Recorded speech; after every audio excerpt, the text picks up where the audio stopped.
Ni hao everybody, good morning, good evening, wherever you are. It is time for another video.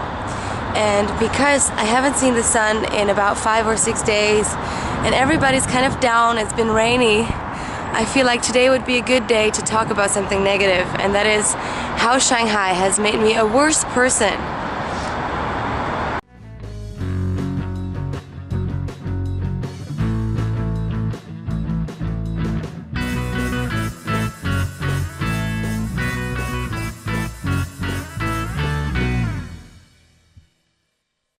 So in a couple of ways, this city, Shanghai, has made me a worse person. And I'm not proud of it, but I'm telling you because then you know what to look out for when you move to a big city such as Shanghai. And one of the things in which I have not improved is laziness. I've become so lazy in this city. And it's not because I don't go to the gym, because I do, but I've become lazy in other ways.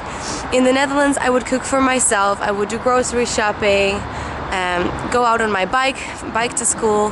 Now we take the subway, and apart from that, I mean, I walk a lot, but I'm lazy when it comes to cooking. I order stuff online, and everybody does, and many Lawai are a lot worse than me, but I figured out how to do it through Alipay, how to order food, so now I do that once a week, and I don't really cook for myself at all.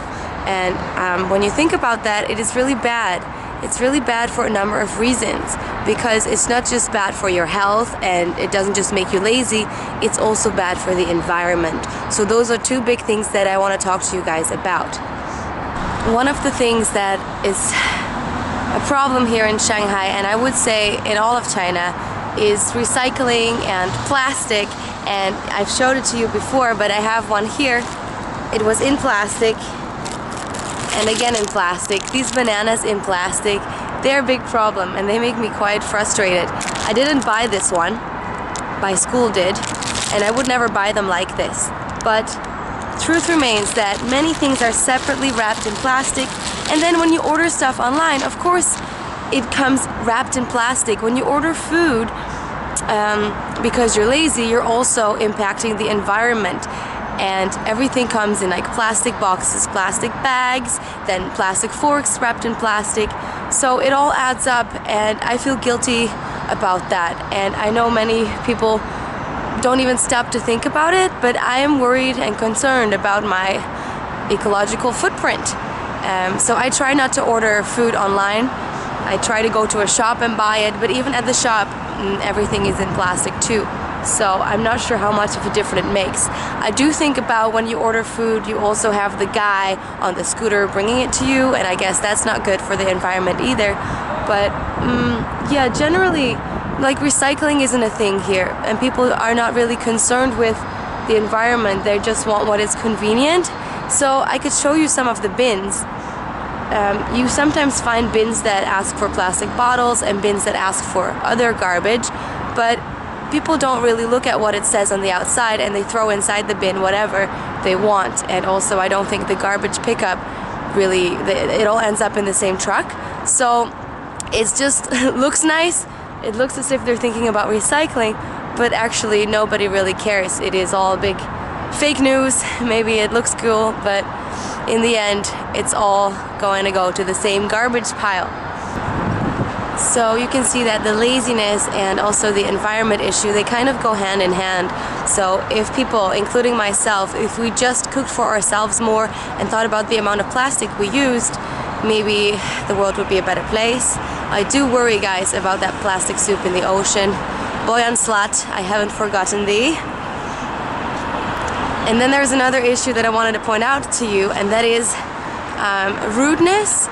And I'm not trying to say that Chinese people are so rude, but what they find rude and what we find rude is something very different. So, for example, if a person bumps into you on the street, they usually don't say excuse me or I'm sorry or 不好意思 in Chinese.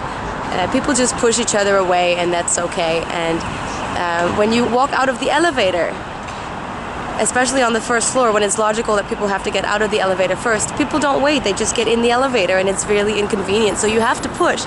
And the same goes for the metro. The metro is a big one because people push each other all the time. Nobody apologizes. The doors open and you just have to run, or else you'll be pushed aside. So I've become a bit more rude that way. I don't apologize when I bump into someone on the streets.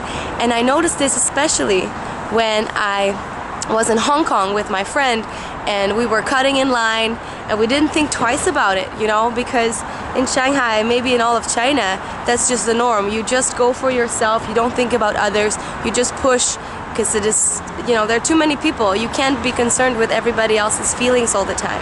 So I've become a little rude, and also the way I drive my bike, I don't care. I just do what suits me, and if I get in the way of someone, then they have to stop, and the other way around too. Like, I hate the way people drive here, but at the same time, I have adjusted my driving skills and I've become a rather reckless driver, so I have to keep that in mind when I go back to the Netherlands and go on my bike there.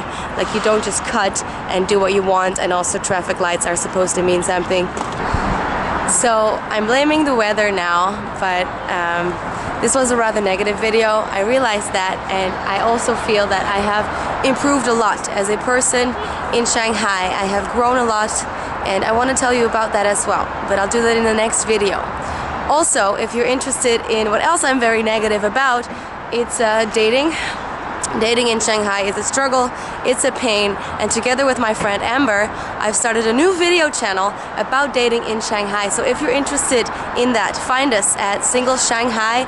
We're on YouTube, we'll be on Instagram and Twitter really soon. I have the link down below, and you can just watch us gossip and complain and explain why dating in Shanghai is not so amazing.